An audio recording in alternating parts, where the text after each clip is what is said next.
Adik Purusita. Pelajaran Bahasa Indonesia kali ini kelas 9 ya. Kelas 9 paket B. Modul yang kita gunakan adalah modul tema 14. Dalam hal ini kita tambah atau kita ambil materinya juga dari sumber internet. Oke. Kita bicara kali ini tentang cerpen ya. Cerpen itu adalah cerita pendek. Apa itu cerpen?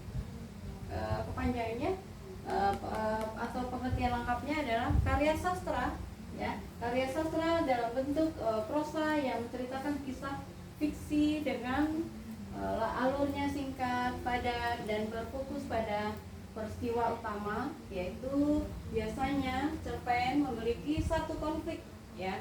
Satu konflik yang langsung mengarah ke penyelesaian. Jadi dengan ceritanya singkat, padat, ringkas, langsung selesai saat itu juga. Kita bisa baca dalam satu kali duduk ya. Kalau novel itu kan bukunya tebal, itu harus berhari-hari kita selesaikan bacanya. Oke. Kalau cerpen cukup sebentar saja. Ceritanya cuma memiliki satu konflik. Oke. Ciri-ciri dari cerpen. Ada beberapa ciri, yaitu ada 2, 3, 4, 5, 6, 7. Ada 7 macam ciri-ciri cerpen. Oke. Yang pertama adalah ceritanya cuma panjang cerita itu relatif singkat. Biasanya dibaca dengan sekali duduk tadi. Oke. Terus yang kedua, jumlah kata ada sekitar 500 sampai 10.000 kata saja. Cuman singkat ya. Ada 500 sampai 10.000 kata. Oke, yang ketiga adalah cirinya mengangkat satu tema utama. Satu tema utama. Jadi tidak bercabang-cabang, cukup satu saja. Terus ciri yang keempat adalah tokohnya terbatas, biasanya 1 sampai 2 tokoh utama, tidak boleh lebih. Terus ciri selanjutnya adalah alurnya sederhana, konfliknya singkat, langsung menuju ke penyelesaian. Itu dia. Terus latar yang digunakan latar waktu, tempat, dan suasana. Tidak terlalu luas. Semua singkat-singkat. Terus terakhir adalah bahasa yang digunakan adalah bahasanya lebih komunikatif dan mudah dipahami. Nah, itu adalah ciri-ciri dari cerpen. Oke. Selanjutnya kita perlu jelaskan unsur intrinsik ya. Dalam sebuah cerpen yang harus kita analisis adalah unsur intrinsik dan ekstrinsik. Apa intrinsik? Intrinsik itu adalah unsur yang terdapat di dalam karya sastra itu sendiri. Apa saja di dalam karya sastra? Ada tema, ada tokoh, alur, ada latar, ada konfliknya, ada amanat, dan sudut pandang. Oke, kita jelaskan satu persatu. Tema adalah pokok atau inti dari cerita. Pokok atau inti dari cerita. Apa saja pokoknya? Cuma satu aja. Oke. Terus yang kedua adalah tokoh dan penokohan. Tokoh di sana siapa saja? Tokohnya 1, 2, 3. Terus watak tokohnya apakah tokoh antagonis, protagonis, dan lain sebagainya. Biasa kita sekarang sebut tokoh jahat, tokoh baik. Tokoh utama biasanya lebih ke sifatnya baik. Oke.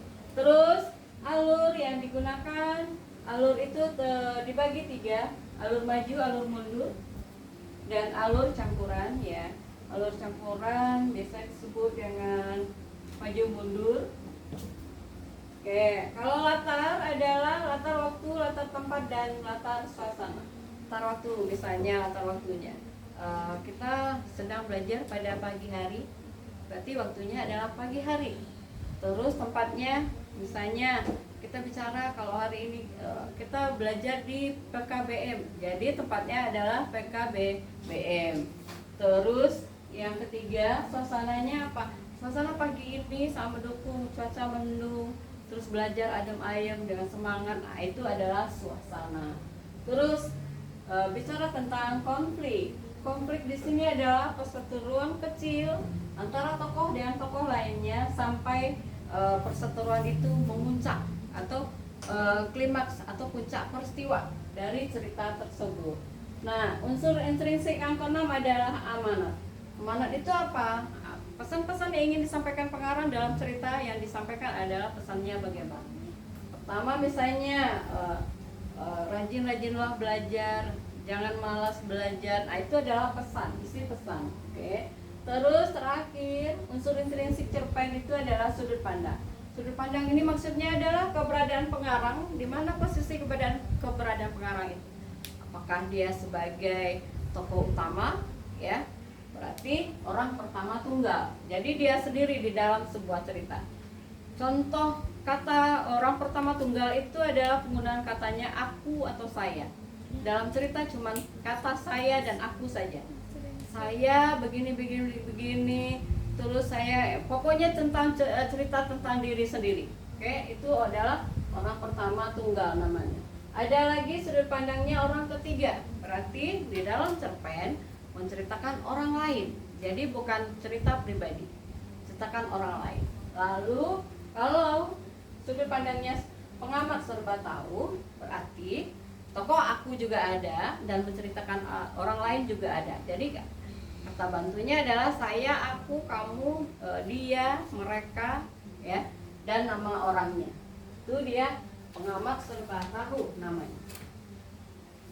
Oke, unsur intrinsik cerpen sudah dijelaskan. Sekarang masuk ke bagian unsur ekstrinsik. Unsur ekstrinsik di sini maksudnya unsur-unsur yang terdapat di luar karya sastra.